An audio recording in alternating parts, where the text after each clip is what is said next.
재판을 받지 않게 됐고 벌금 전과도 남지 않게 됐기 때문에 저희 의뢰인분 입장에서는 전과가 없는 상태로 사건이 잘 마무리된 그런 업무 수행 사례가 있습니다.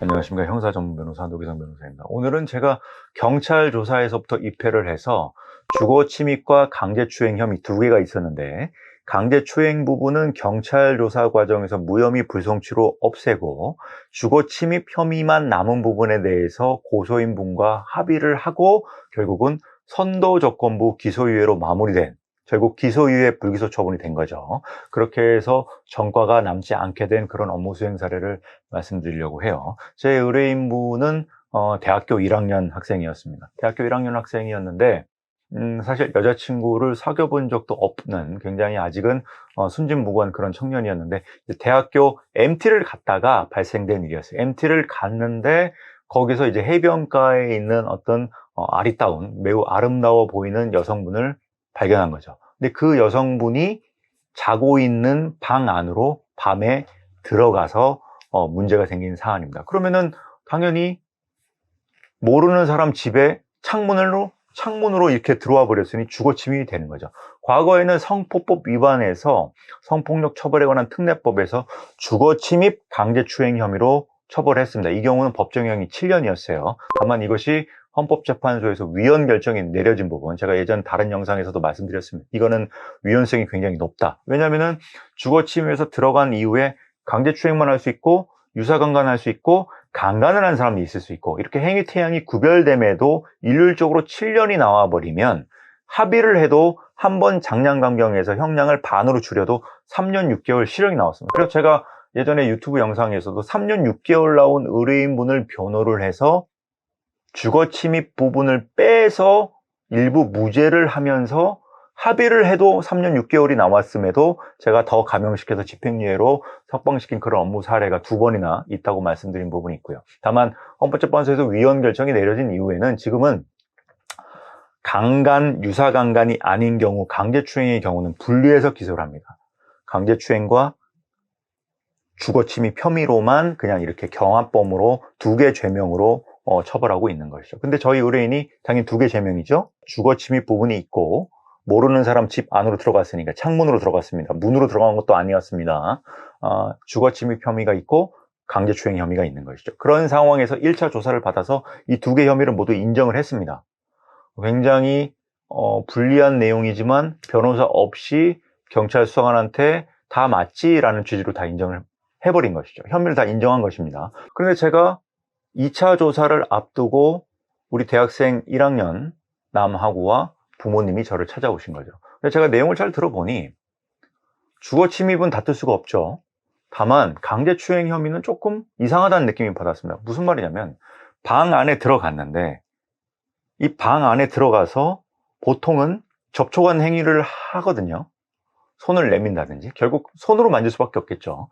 손을 만진다든지 하면서 뭐 이불을 이렇게 해본다든지, 손을 내밀어서 접촉하는 행위가 있어야 되는데, 지금 우리 의뢰인 학생의 얘기를 들어보면 들어가서 가만히 보고 있다가 가까이 일로 다가가려고 다가가다가 그 피해 여성이 핸드폰 충전을 하고 있었는데 그 핸드폰 줄을 건드렸다는 겁니다. 그래서 핸드폰이 떨어졌고, 그 떨어지는 소리에 놀라서 피해자분이 잠에서 깼고, 그래서 당신 누구야? 라고 얘기를 하면서 나가라고 했고, 그때 나갔다는 겁니다.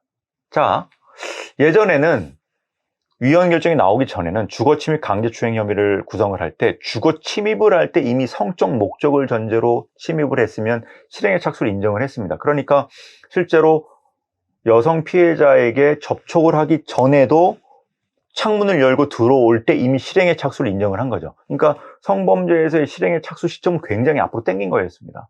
근데 지금은 위헌 결정이 내려지고 강제추행 이후에 실제로 성적 추행 행위를 하기 위한 목적으로 접촉 행위를 했는지를 제가 한번 검토를 했고, 실제로 가까이 다가가는 과정에서 핸드폰 줄이 걸리는 바람에 떨어졌고 바로 그대로 나왔기 때문에 접촉 행위 자체를 하지 않았다. 그리고 또 이 부분에 있어서는 이 학생도 이제 여성에 대한 어떤 뭔가 신비로움, 호기심 이런 부분이 있었기 때문에 이제 섣불리 손을 이렇게 댄다거나 이런 행위 자체를 할 수가 없었던 거죠. 그만큼 어떤 순진했던 순수했던 그런 모습이 있었기 때문에 저는 그런 부분을 조금 강조를 했습니다. 그래서 2차 경찰 조사를 앞두고 제가 서면을 준비해서 갔죠.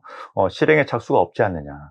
그리고 이 학생이 대학교 1학년이고 여자친구를 사귀어본 전례가 없어서 술을 먹고 어떤 좀 충동적으로 우발적인 행동에 이르렀다. 이런 부분 잘 설명을 했습니다. 그래서 경찰 수사관분이 제 어떤 법리적인 부분, 실행에 착수에 이르지 않은 부분, 주거 침입 이후에 어떤 실행에 착수에 이르지 않고 행위가 없었던 부분, 접촉이 없었던 부분, 그리고 피해자분도 그걸 인정을 하고 있었고 나라고 해서 바로 나갔던 부분을 피해자분도 확인을 해줬기 때문에 다행히도 경찰 조사 과정에서는 강제추행 부분을 뺐습니다. 무혐의 불송치로 강제추행 부분을 뺐고요. 또 이 과정에서 제가 피해자분께 좀 합의할 수 있는 기회를 달라고 경찰 수사관분께 부탁을 드렸고 경찰 수사관분이 이제 피해자분하고 얘기를 해가지고 제 명함을 전달을 했고 피해자분이 제 명함을 보고 제게 직접 연락을 주셨습니다. 그러니까 사실 보통의 합의 절차는 피해자 국선 변호사랑 하는 것이 맞는데 이번 경우 같은 경우는 피해자분이 제게 직접 제 연락처를 보시고 제 명함을 보시고 제게 직접 연락을 주셨죠. 그래서 제가 상황 설명을 하고 사제문도 전달드리고 저희가 합의금을 마련을 이만큼 했으니 좀 도와주십시오라고 제가 대신 어떤 사죄의 의사를 전달하는 역할을 했고 다행히도 그 의사소통을 주고받는 과정 속에서 피해자분도 크지 않은 금액으로 적절한 금액으로 합의에 응해 주셨습니다. 제가 그래서 그 고소취하 및 처벌벌원 확의서를 만들어서 경찰 수사관분께 보내드렸죠. 하지만 이제 주거 침입 부분은 그렇다고 혐의가 없어지는 건 아니기 때문에 기소 의견으로 송치된 범인은 검사한테 송치된 범인은 주거 침입 혐의는 남아 있는 겁니다. 이제 검사님한테 당초 저희는 벌금형을 받는 것이 목표였어요. 제가 처음에 상담했을 때는. 그런데 지금 저희가 합의했지 않습니까? 이게 합의가 잘 된 거죠. 검찰 과정에서 형사 조정으로 합의되는 경우도 많은데 검찰에 가자마자 검찰에 가기 전에 제가 이미 다 합의를 한 거죠.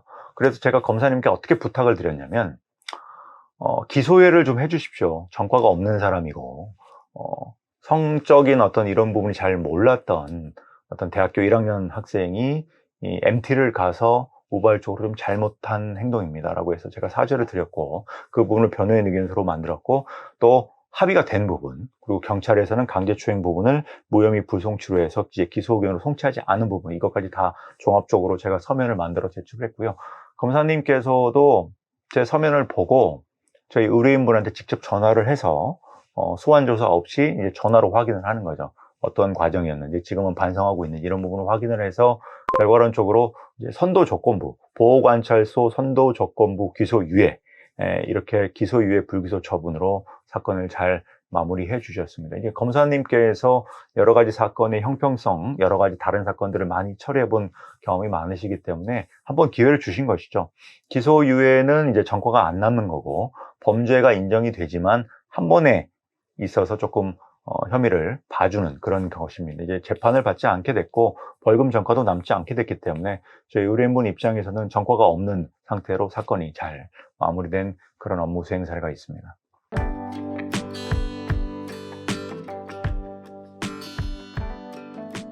저희 의뢰인분은 당초에는 이제 벌금 정도로 처벌되면 좋겠습니다 라고 해서 저한테 사건을 맡겼는데 그거보다 더 잘된 기소유예로 사건이 잘 된 그런 업무 수행 사례입니다.